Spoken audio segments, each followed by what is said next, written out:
ভারির বউকে বাড়িতে নিয়ে আসলাম। আর আমার এই ফুফাতো ভাইয়ের হলুদ তো আপনাদের সাথে অনেক আগে শেয়ার করেছি। আর আজকে কি কি করছি সবই থাকছে। আসসালামু আলাইকুম, আমি খাদিজা একটা শাওন বলছি ঢাকা থেকে। আশা করি যে যেখানে আছেন আলহামদুলিল্লাহ ভালো আছেন। আর এখন যাচ্ছি ভারির বউকে তুলে নিয়ে আসতে, মানে ফুপুর বাসায়। আর এইদিকে তো আমার বাবা আমাকে একটু এগিয়ে সামনে থেকে নিয়ে আসলো। এটা হচ্ছে আমার ভাইয়ের ছেলে তাওসিন। আপনারা অনেকেই দেখেছেন এবং ছবিও দেখেন। তো যাই হোক, ভাবি যেহেতু গাড়ি নিয়ে যাচ্ছে জামাই মানে বউকে তুলে নিয়ে আসতে, আর আমাদের এরিয়া যেহেতু একটু মফস্বল এরিয়া, এখনও সেরকমভাবে প্রাইভেট কার ভাড়া পাওয়া যায় না। আর এজন্য ভাবি বলল তাকে আমি পিক করে নিচ্ছি। আর এইদিকে আমার ভাই চাচাকে পেয়ে আবেগমুক্ত হয়ে গিয়েছে। তো একটু দুঃখ সুখের কথা, ছোটোবেলার কথা হয়েছে। তারপর একটু আমরা ছবি তোলার জন্য বাহিরে গিয়েছি।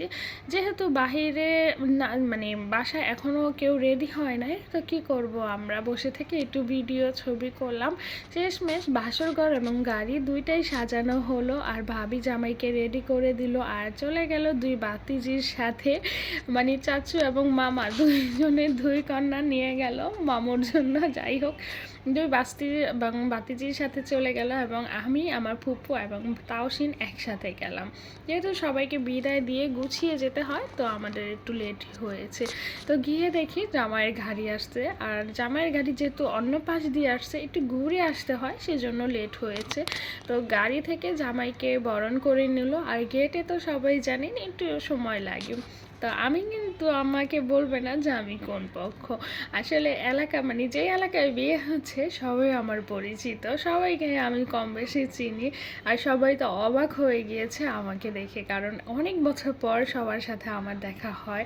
তো যাই হোক, এদিকে একটু মজা করলাম বা ইয়ার সাথে, সাকিব মানে তার সাথে। আর আসার পর আমার ফুপুরা জড়িয়ে ধরলো এবং জায়রাকে কোলে নিল। কারণ তো হচ্ছে আমি এবং আমার ভাইয়া ফুপুদের একমাত্র কলিজার টুকরা। কারণ আমার বাবাও একজন এবং আমার বাবার ঘরে আমি এবং আমার ভাইয়াও একজন করে। আর এইদিকে আমরা দেখা করতে করতে জামাইয়ের জুতা নিয়ে গেছে গা। তো আমার ভাবি আবার বলতেছিল যে আমি আর এখন ছবি উঠাতে দিব না। তো যাই হোক, একটু মজা করলাম, একটু ছবি উঠালাম, ভিডিও করলাম। আর এখন খাবার দিচ্ছে, সবাই খাওয়া দাওয়া করছে। আসলে এখন কিন্তু সন্ধ্যা, আমার মোবাইলে আসতেছে যে দিন। তো যাই হোক, খাওয়া দাওয়া শেষ করে জামার হাত ধোয়াচ্ছে, এটাও কিন্তু একটা মজার পার্ট। তো যাই হোক, বাকি ভিডিও শ্যুটটা আর করতে পারলাম না, কারণ আমার আরেক বোনের জামাই আমাকে নিয়ে চলে গেছে। তো কি আর করব, কিছুক্ষণ পর এসে দেখি সিগনেচার এবং মালা বদল করছে। তো সবাই একটু মন থেকে দোয়া করবেন আমার ভাই এবং ভাইয়ের বউর জন্য, আল্লাহ যেন তাদের সংসারটা সুখে শান্তিতে রাখে। তো আচ্ছা, কে কোথা থেকে আমার ব্লগটা দেখছেন একটু কমেন্ট করে জানাবেন এবং ভিডিওটা কেমন হয়েছে সেটাও জানাবেন। আর সব থেকে কষ্টের পাঠ হচ্ছে এখন, কারণ একটা মেয়ের জীবনে এটাই মনে হয় কষ্টের পাঠ থাকে। তো যাই হোক, সব কিছু শেষ করে বউকেও বিদায় দিলাম আর আমরাও বিদায় হলাম আপনাদের থেকে।